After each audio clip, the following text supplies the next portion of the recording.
예, 제161차 더불어민주당 정책조정회의를 시작하겠습니다. 먼저 홍익표 원내대표의 모두 발언이 있겠습니다.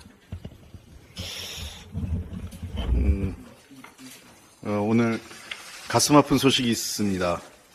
경북 문경의 한 공장에서 발생한 화재를 진압하는 과정에서 투입됐던 두 분의 소방대원이 소중한 생명을 잃었습니다. 국민 안전을 위해 헌신해온 젊은 소방대원들의 희생에 위로의 말씀을 드립니다. 다시 한번 고인의 명복을 빌고 유가족들께 진심으로 위로의 말씀을 드립니다. 화재와 재난 현장에서 목숨 걸고 일하는 소방대원들의 안전 확보에도 관심과 지원이 필요합니다. 다시는 이러한 일이 반복돼서는 안 될 것 같습니다. 오늘 본회의에서는 농어촌 등 의료 취약 지역의 의료 서비스 확대를 위한 농어촌 보건의료법, 국가 R&D 과제평가의 공정성과 신뢰성 제고를 위한 국가연구개발혁신법, 메타버스 산업 육성을 위한 가상융합산업진흥법, 교통약자 배려를 위한 교통약자 편의증진법 등 약 70여 건의 법안이 처리될 예정입니다. 민생과 관련된 법안들이 많기 때문에 잘 처리해서 현장에서 국민들의 삶이 개선될 수 있기를 기대합니다. 윤석열 대통령이 이태원 잠사 특별법에도 거부권을 행사해 참 안타깝습니다. 그리고 이후에 발표된 지원책은 국민과 유가족에게 또 다른 모욕감을 준 것입니다. 지금까지 제대로 수사가 이루어지지 않고 진상규명이 이루어지지 않았기 때문에 이번 이태원 특별법의 핵심은 특조위 활동을 통해 내용을 밝혀야 되는 것이 핵심입니다. 근데 이를 기피하는 것은 잘못된 것입니다. 생활안정자금 지원, 의료비 지원 등으로 돈으로 진실을 가리려는 행태는 매우 잘못된 방식입니다. 유가족분들에게 진심으로 그분들에게 다가가서 그분들이 원하는 것이 무엇인지를 대통령과 정부 여당이 경청해 주기 바랍니다.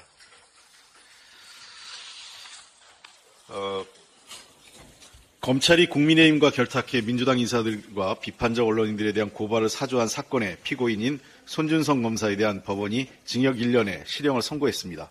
매우 중요하고 의미 있는 판결입니다. 첫째, 하나회와 같은 정치검사들이 정치권과 결탁해 민주주의 근간을 흔들고자 했던 행태에 사법적 심판이 내려진 것입니다. 그리고 둘째, 윤석열 대통령이 검찰을 자신의 정치적 욕망 충족을 위해 사유화했다는 것이 드러난 것입니다.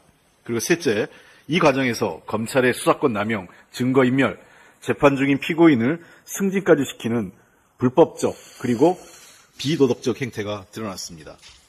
재판부가 법리상 공직선거법 처벌을 어렵다면서도 별도로 이번 사건이 정치적 중립성을 심각하게 위반한 행태라는 점을 명백하게 지적한 것은 정치검찰의 해악을 분명히 지적한 것입니다.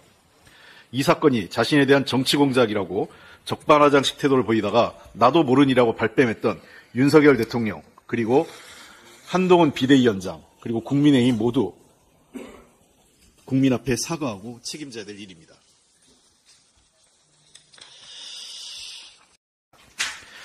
정부의 경제정책 실패, 그리고 묻지마식 감세, 또 재정운영 실패로 작년 한 해 56조 4천억 원의 세수 결손이 발생했습니다. 이는 대한민국 역사상 역대 최대의 결손액입니다.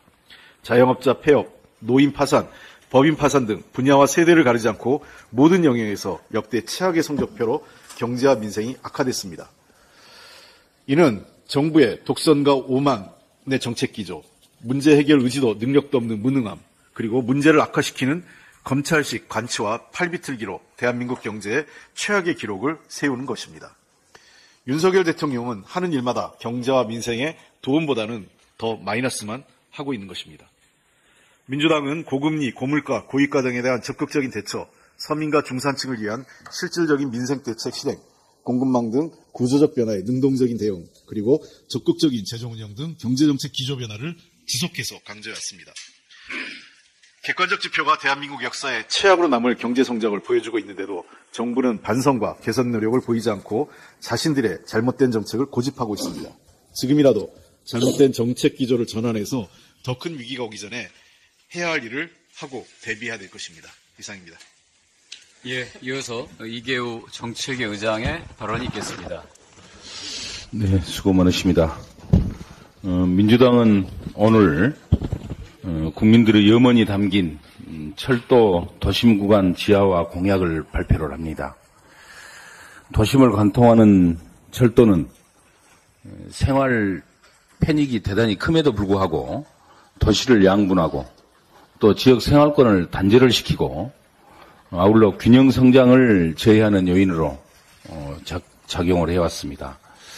뿐만이 아니고 도심의 철도로 인해서 인근 지역 주민들은 소음, 미세먼지, 그리고 분진 등으로 참으로 많은 고통을 감내할 수밖에 없었으며 아울러 철도 주변은 재개발이 지연이 돼서 도시 낙후 큰 원인으로 작용해 왔습니다. 우리 더불어민주당은 국유철도, GTX 구간, 그리고 도시철도까지 도심 구간에 예외 없이 지하화를 해서 새로운 도심으로 재탄생을 시켜 나가겠습니다.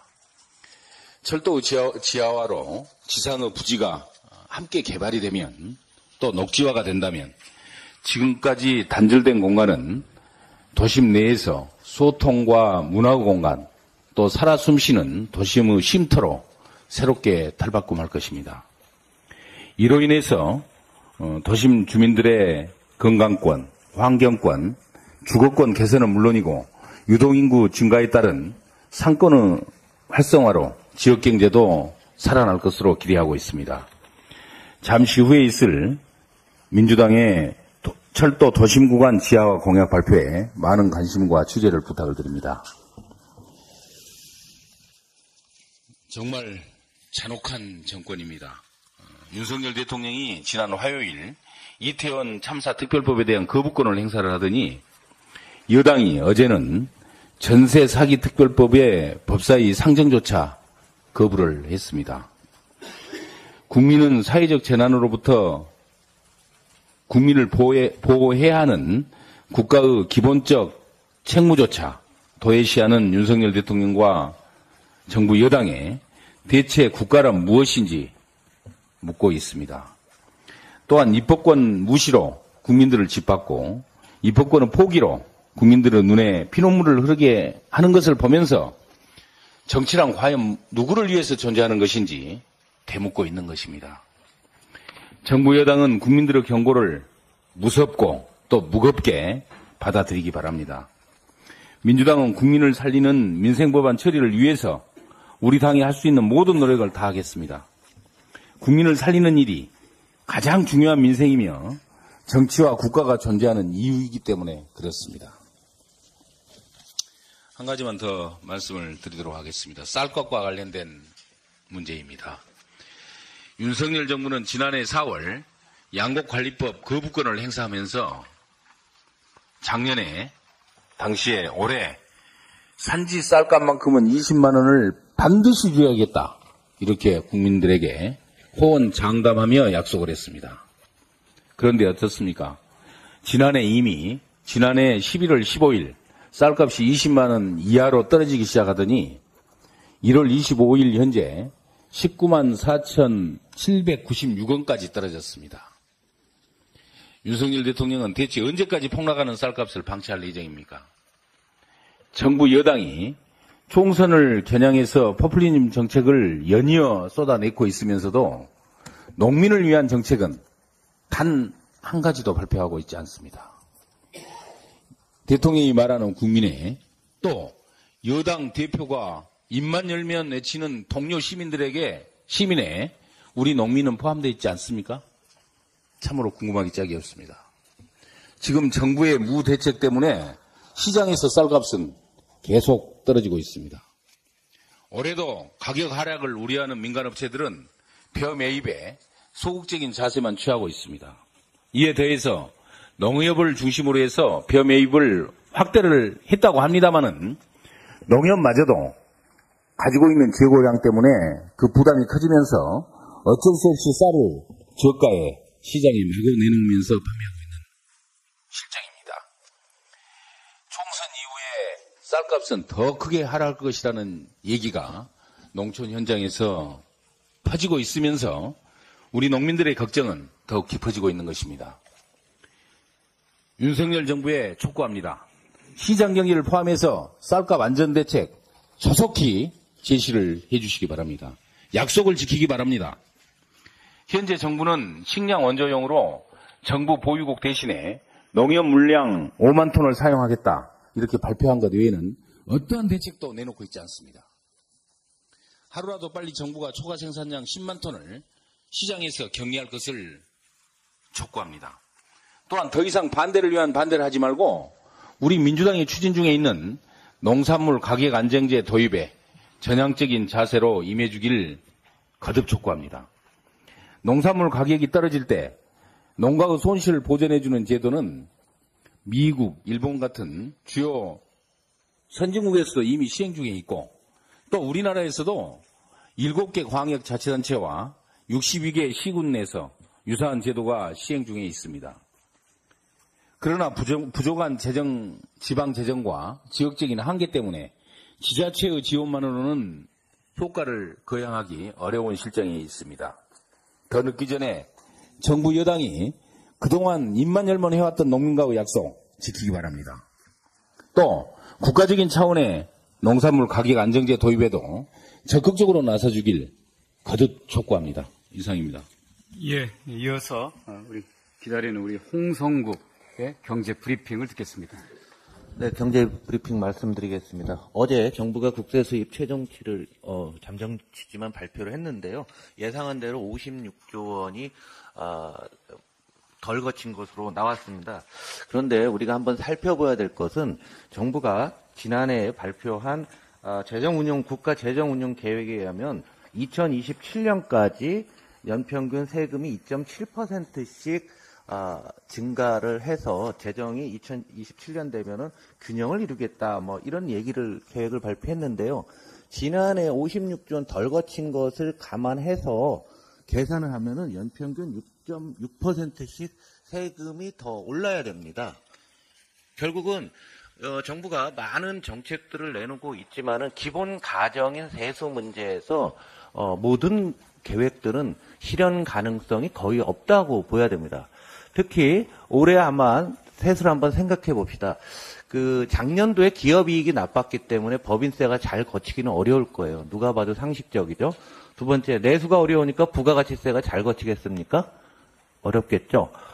그 다음에 부동산 거래가 작년에도 어려웠는데 올해 또 더 줄고 있습니다. 양도소득세 안 거칠 거고요. 주식시장 침체되어 있습니다. 증권거래도 또 안 거칩니다. 이 얘기는 정부가 지금 장밋빛으로 내놓는 많은 포퓰리즘성 퍼주기 총선 공약이 거의 실현 불가능할 것이다라는 것을 암시하고 있습니다. 기재부조차도 올 하반기부터 그리고 특히 내년부터는 재정을 꽉 재겠다고 하면서 이런 포퓰리즘 정책을 내놓고 있기 때문에 정부는 앞뒤 말이 맞지 않는 이런 상황입니다. 마치 경제운영 계획이 올해 4월 10일까지만 생각하고 만든 것이 아닐까라는 생각이 들 정도입니다. 이 부분에 대해서 우리 국민들께서는 정확히 인식을 좀 하셨으면 좋겠고요. 총선을 앞두고 정책 베끼기 또 쎄치기도 많이 진행됩니다. 오늘 우리가 민주당이 철도 지하화 계획을 발표한다니까 어제 아시다시피 또 수원에서 철도 관련된 정책들을 발표를 하고 있는데요. 나름 야심찬 서민 계획이라고 엊그저께 발표했던 정책 한번 사례를 한번 들어보겠습니다. 작년도 4월 26일 날 이재명 당대표를 비롯한 민생특위에서 지금 채무 조정에 가장 어려우신 분들한테 그래서 채무 조정을 받고 있는 사람들한테 통신비랑 건보료를 깎아줘야 된다. 왜냐하면 재기를 하려고 하면은 전화는 해야 될 거 아닙니까? 아프면 어떡합니까? 그럼 병원은 가야 될 거 아니에요?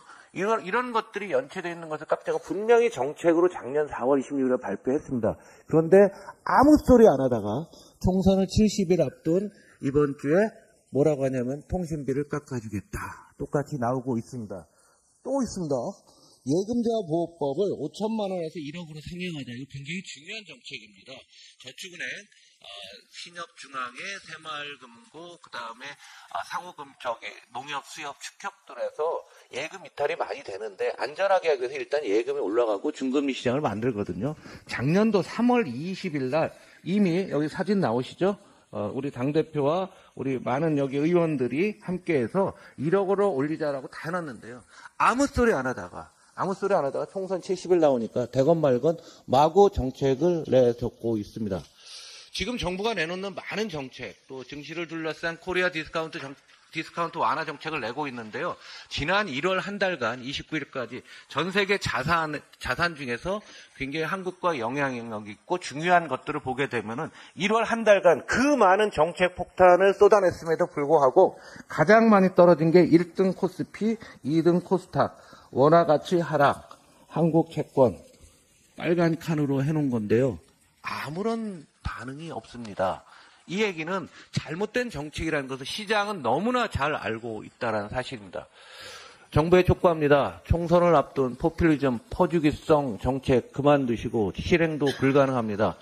먼 미래를 생각하면서 대한민국의 앞날을 위한 깊이 있는 정책을 내놓기를 부탁드립니다. 정재는 민주당입니다. 예, 이어서 이동주 부대표의 발언이 있겠습니다. 네, 이동주입니다. 윤석열 대통령이 불참한 민생 대화에서 정부가 대형마트의 의무 휴업 원칙을 완전히 폐지하겠다고 밝혔습니다. 그 후로 여러 가지 문제점이 지적이 되었지만 오늘 이 자리에서 다시 한번 그 문제를 짚고 가야 될 것 같습니다. 대형마트 의무 휴업일 폐지는 민생을 살리는 길이 아닙니다. 한 달에 단 이틀, 1년에 딱 24일 마트가 문을 닫습니다. 그로 인해 불편을 겪는 시민들도 분명히 있을 것입니다. 그러나 그 불편이 우리가 생활하고 살아가는 데 있어 얼마나 큰 불편이었을까 생각해 봤으면 좋겠습니다. 많은 외국인들이 한국을 방문해 말합니다. 한국만큼 원하는 물건을 원하는 때에 쉽게 구입할 수 있는 나라가 없다고 합니다. 우리도 외국에 나가보면 느낄 때가 있습니다. 대형마트가 한 달에 2번 문을 닫더라도 우리 건강이 위협받지는 않습니다. 급하게 장을 봐야 하는데 마트 휴일이라고 우리가 먹고 살 걱정을 하지는 않습니다. 그러나 조금 불편할 수는 있습니다. 그렇지만 그렇게 한 달에 2번 쉬는 일요일이 없으면 누군가는 건강을 위협받고 가족과 멀어지고 생계를 걱정하게 됩니다. 대형마트 의무 휴업과 영업시간 제한 제도는 그 목적이 단순히 마트가 영업을 못하게 하기 위함이 아닙니다. 유통법에도 분명히 명시되어 있는 것처럼 노동자의 건강권과 대중소 유통업의 상생을 위한 제도입니다.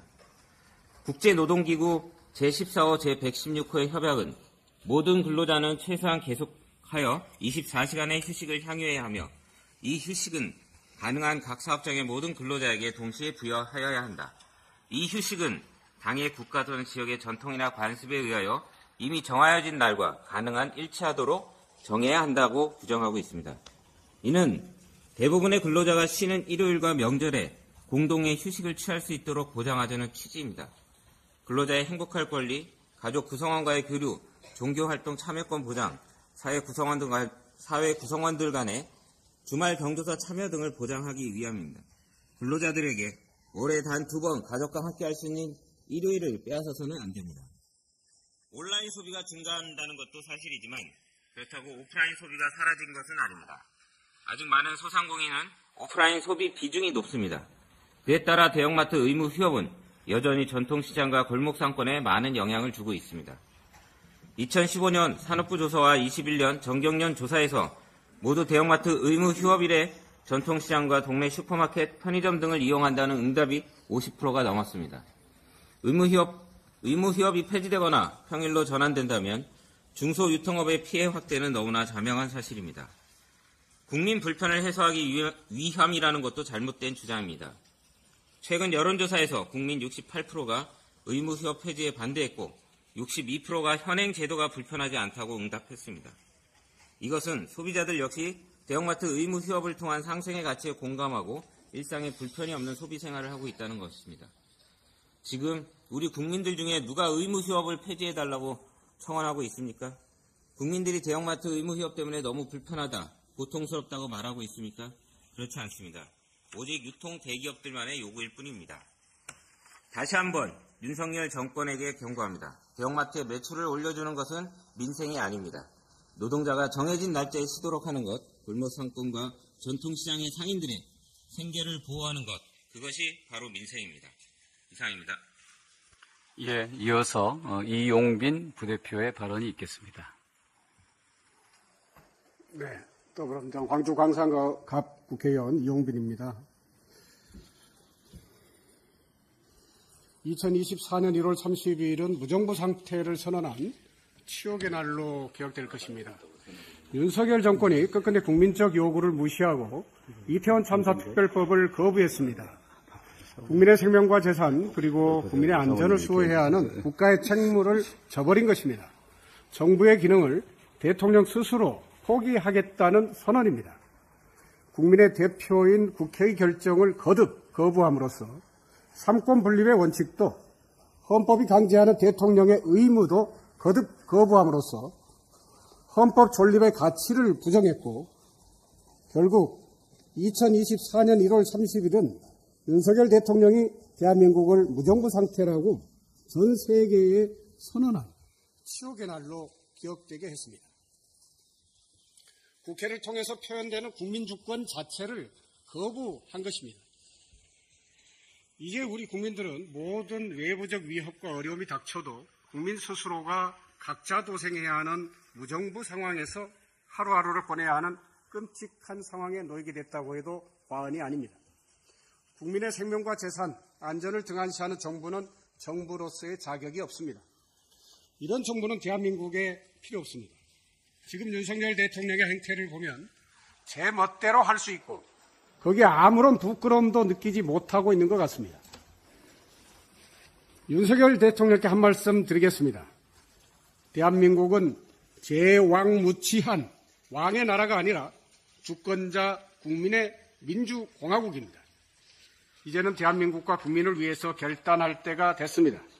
이제 그만 그 자리에서 물러나는 것이 국민을 위한 길이고 대한민국의 미래를 위한 길입니다.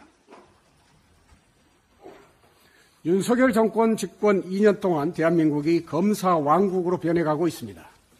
검사 대통령, 검사 비대위원장을 시작으로 각 부처 장차관, 공기업 사장, 정부 요직의 곳곳이 검증되지 않은 검사 출신들로 채워지고 있습니다. 민간 기업에까지 전관 검사들이 판을 치고 있습니다. 윤석열 정권 지난 2년간 민간 기업으로 건너간 검사가 최소 69명에 달합니다.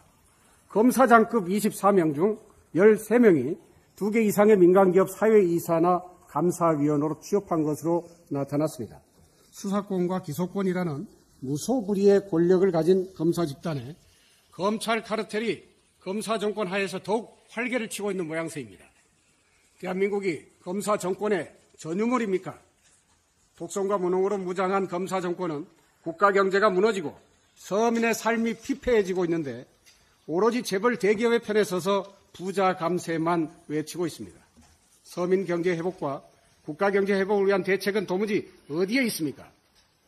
검증되지 않은 검사 정권의 무능함이 대한민국을 한순간에 무너뜨리고 있는데 윤석열 검사 정권의 머릿속에는 오로지 검사 정권의 연장만 혈안이 되어 있는 거 아닙니까? 이번 총선에 국민의힘에는 최소 31명의 전현직 검사가 검사 출신 윤석열 대통령의 국정 운영을 뒷받침하겠다면서 출사표를 던졌습니다. 재벌 대기업 특혜, 야당 탄압이라는 국정 운영 말고는 윤석열 정권의 국정 운영 목표는 도무지 찾아볼 수가 없는데 도대체 뭘 뒷받침하겠다는 것인지 묻지 않을 수 없습니다. 행정부와 민간기업으로는 부족해서 이제는 국회에까지 검사 정권의 영향력을 뻗치려는 시도로밖에 볼 수 없는 대목입니다. 검사 동일체 원칙이 적용된 윤한 방정 관계를 바탕으로 대통령이 명령하면 토를 다지 않고 그대로 따르는 거수기 정당, 검사 정권의 권력 유지를 위한 거수기 국회를 만들어 검찰 공화국의 장기 집권을 위한 시도로밖에는 볼 수 없습니다. 이번 총선은 단언하건대 국민 권력과 검사 권력의 치열한 한판 싸움이 될 것입니다. 국민 권력을 위협하는 검사 권력을 반드시 심판해야만 대한민국이 바로 설 수 있습니다. 국민 주권, 삼권 분립, 그리고 헌법 정신을 거부하는 검사 권력 장악을 분쇄하고 민주주의를 바로잡아야 될 총선입니다. 국민 여러분께서 함께해 주십시오. 국민 곁에 민주당이 있습니다. 이상입니다. 예, 이어서 유동수 수석 부대표의 발언이 있겠습니다. 정책수석 부대표 유동수입니다.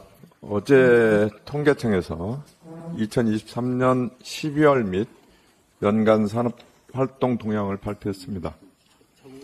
작년 반도체 불황 등으로 인해서 어려운 한 해를 보냈습니다.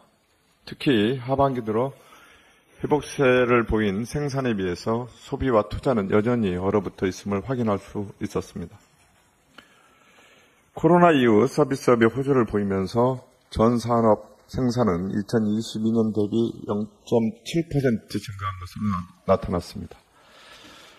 하지만 반도체 불황 등의 여파로 제조업 평균 가동률이 71.3%로 전년 대비 3.5%포인트 하락했고 광공업 생산도 전년 대비 3.8% 감소했습니다. 전자부품, 반도체 등의 불황이 광공업 생산 부진에 큰 요인이 되었습니다. 그럼에도 불구하고 작년 4, 4분기는 작년 상반기에 비해 생산이 늘어난 모습을 보였습니다. 하지만 내수 부진은 심각합니다. 작년 소매 판매가 2003년 3.2% 감소한 이후 최대 감소폭을 기록한 마이너스 1.4%로 나타났습니다. 소매 판매액 지수는 2년째 감소세를 보였고 감소폭도 늘어나서 2022년도 마이너스 0.3%에서 1.1% 늘었습니다. 고물가 고금리에 소비자들이 지갑을 닫아버린 겁니다. 실제 고용노동부가 조사한 2023년 12월 사업체 노동력 조사 결과에 따르면 지난해 1월에서 11월 국내 근로자의 월급이 10만 원가량 늘었지만 다시 반등한 고물가 여파에 물가 수준을 반영한 체감 월급은 3만 원 줄어들었다고 합니다. 실제로 작년 실질 소득은 1.2% 증가한 반면 소비자 물가 상승률은 3.6%였으며 장바구니 물가를 좌우하는 먹거리는 6%대 상승률을 보였습니다.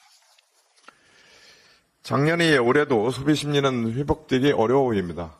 한국은행도 지난 18일 발간한 금융경제 이슈 분석 보고서에서 올해 민간 소비 회복세가 더딜 것으로 판단했습니다.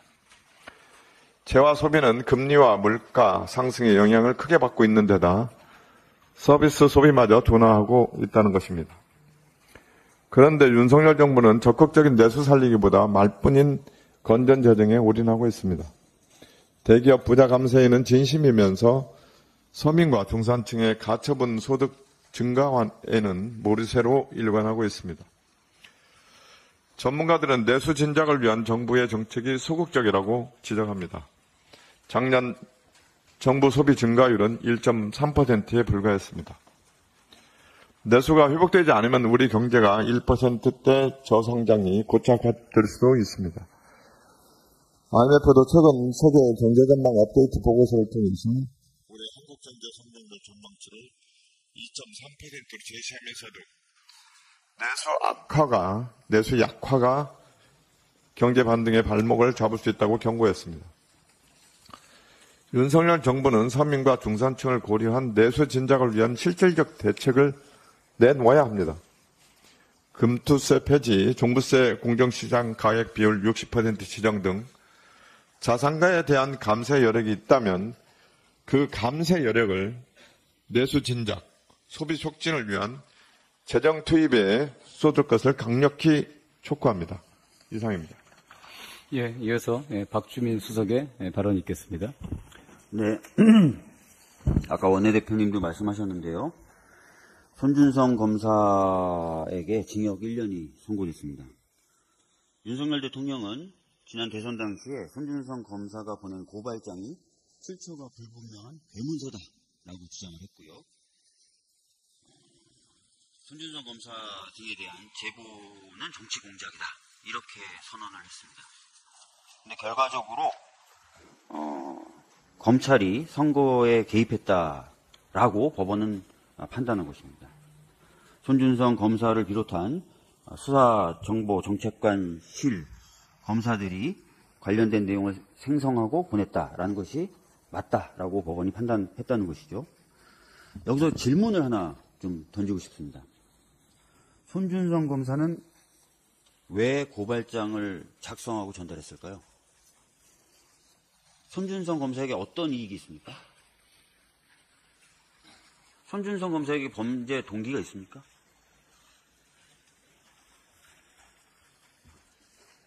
아니죠. 손준성 검사에게 특별한 이익이 생기거나 손준성 검사에게 범죄 동기가 없습니다. 이 이야기는 무슨 얘기냐면 누군가의 지시를 받고 있다. 누가 지시했을까요? 기자분들 다 아시죠? 수사정보정책관실은 검찰총장 말만 듣습니다. 제가 국감에서도 확인했죠. 검찰총장 말만 듣습니다. 그리고 수사정보정책관실에 속해 있는 검사, 그리고 이 행위를 직접 한 손준성에겐 아무런 범죄를 통해서 얻을 수 있는 이익이 없습니다. 다시 한번 질문을 던져보겠습니다. 기자분들에게. 누가 지시했을까요? 그 고발장에 보면 고발 대상이 누군가에게 피해를 입히고 있다고 적시가 되어 있어요. 그래서 그 사람들이 피해를 보고 있다라고 하면서 고발장에 작성되어 있어요. 고발장에 피해를 입는다고 적시됐던 사람들, 그 사람들의 이익을 위해서 고발장이 작성되고 전달됐겠죠. 기자분들이 내용을 한번 확인하시고 기사 작성에 참고해 주셨으면 좋겠습니다. 검찰이 사유화됐던 겁니다. 그리고 검찰이 정치에 개입했던 거고 선거에 개입했던 겁니다. 굉장한 국기문란 사건입니다. 그 당시 이 상황에 대해서 책임을 져야 됐던 사람들 꼭 단죄돼야 된다고 다시 한번 말씀드리겠습니다. 하나만 더 짧게 말씀드리겠습니다. 해병대원 사망사건 오늘로 199일째 되고 있습니다. 진상이 규명되고 있지 않습니다.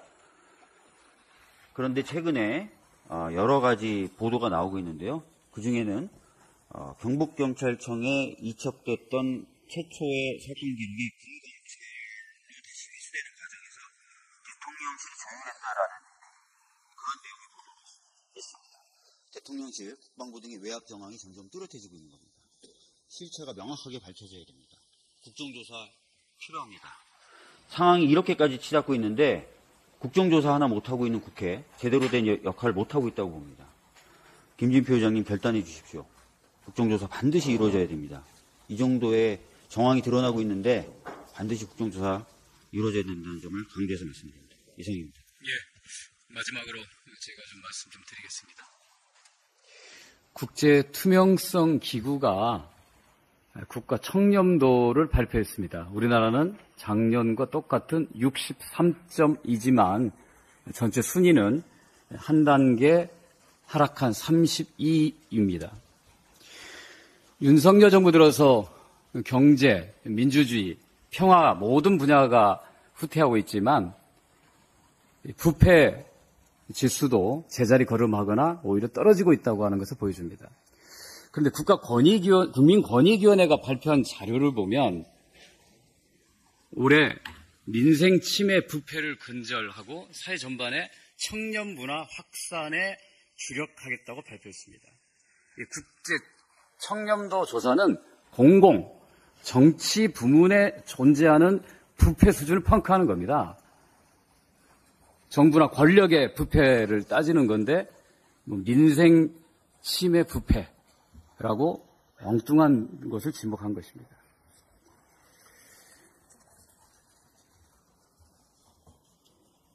우리가 최소한 청렴 사회로 나아가는 데 있어서 오랫동안 이룬 성과는 뚜렷했습니다. 그런데 권익위는 63점이라고 하는 낮은 점수를 받고서도 법과 원칙에 따른 반부패 정책 추진 노력의 성과가 긍정적 영향을 미쳤다고 발표했습니다. 1, 2위를 다투는 덴마크는 90점, 핀란드는 87점입니다. 최소한 일본의 73점은 따라잡아야 되는데 63점을 받고 잘했다고 얘기하고 있습니다. 부끄러운 일입니다. 홍콩의 정치경제위험자문공사는 한국의 부패 지수를 55점에서 48점으로 7점 낮게 평가했습니다. 세계경제포럼 WEF도 57점에서 56점으로 깎았습니다. 검찰총장 출신의 대통령과 법무부 장관 출신의 여당 대통령이 있는데 왜 한국의 부패는 재걸음 또는 후퇴하는 것입니까? 권력자 스스로 청렴하지 못하기 때문입니다. 권익위원장은 이 앞전 권익위원장은 윤석열 대통령의 검찰 선배이자 검사 출신 김홍일 위원장이었습니다. 방통위원장을 옮겼죠. 새로 들어온 유철환 권익위원장은 맨날 검사 출신만 하냐고 그랬거든요. 판사 출신을 바꿨습니다. 그런데 윤석열 대통령의 또 법대 동창입니다. 한동훈 비대위원장은 운동권, 기득권 청산을 총선 목표로 내세우기 전에 검찰, 법조, 카르텔, 청산부터 선언해야 할 것입니다. 운동권은 죽음을 불사하고 독재 정권과 맞서 싸워서 민주주의를 이룩한 데 비해서 당신들은 권력 아래서 검찰권을 누리면서 진짜 기득권을 누린 집단입니다.